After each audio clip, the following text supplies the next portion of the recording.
Is it really possible for a tiny tweak to your morning coffee routine to ignite your metabolism and put your body into full fat-burning mode for the rest of the day? Check out the link in the video description now and transform your morning coffee into a metabolism-boosting super drink. A single mom of two was forced to move in with her alleged killer when she refused to pay a rent increase and her home's garage burnt down when an e-bike exploded, as details of her troubled life were revealed by neighbors. Annette Kiss, 53, was allegedly stabbed to death by her new housemate Benjamin Art, 42, at their share house in Russell Lea, Western Sydney, on Thursday. Ms. Kiss had only moved in with two others 5 weeks ago, before Art moved into the shed at the front of the property just 2 weeks before the alleged murder. Daily Mail Australia can now reveal Ms. Kiss had faced a series of shocking incidents at her former rental home in Strathfield. Neighbors claim she was beaten up and hospitalized, cars were regularly firebombed, screaming could be heard from inside, and police were frequent visitors to the address. One local said they believed they had heard someone being raped inside the home, but the situation did not involve Ms. Kiss. In May, she was forced to vacate the $760 a week property because she disputed a rental increase, and didn't pay rent for 57 days until she owed the landlord $6,188.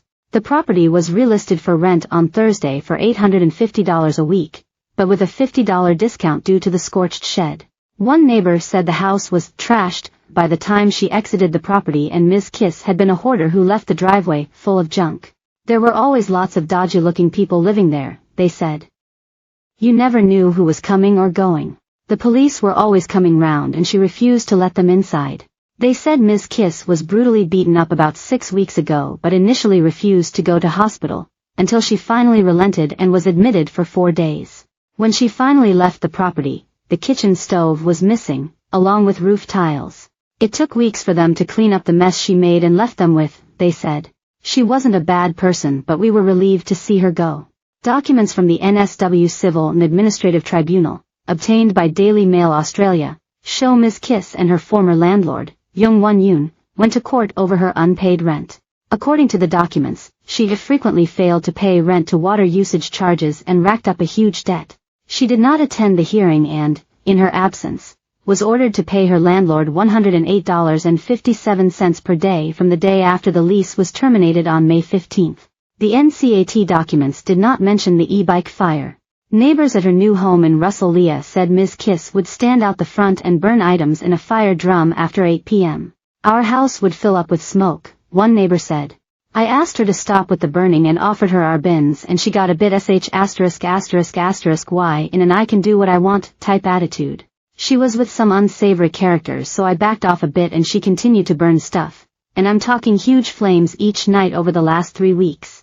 On the morning Ms. Kiss died, Art allegedly ran into the house brandishing 2 knives, a sword, and a meat cleaver. He allegedly yelled at his 4 housemates to sit down, and started showing Ms. Kiss texts from an unknown sender on his phone. You're trying to set me up, who you got to try and kill me? Who's the chick texting me? He yelled, police allege in court documents. You're trying to set me up or get me killed, now you're trying to kill me. Art allegedly held Ms. Kiss by the neck before he grabbed the cleaver, while another female housemate tried to stop the alleged attack with a chair before she fled and called police. Detectives later said it was one of the worst crime scenes they'd ever encountered. Another neighbor said the surviving housemates are too traumatized to return to the home and collect their things. Art was represented by solicitor Javid Faiz in Parramatta Bail Court on Friday. He did not apply for bail, but it was formally refused. His matter will return to Burwood Local Court on August 22.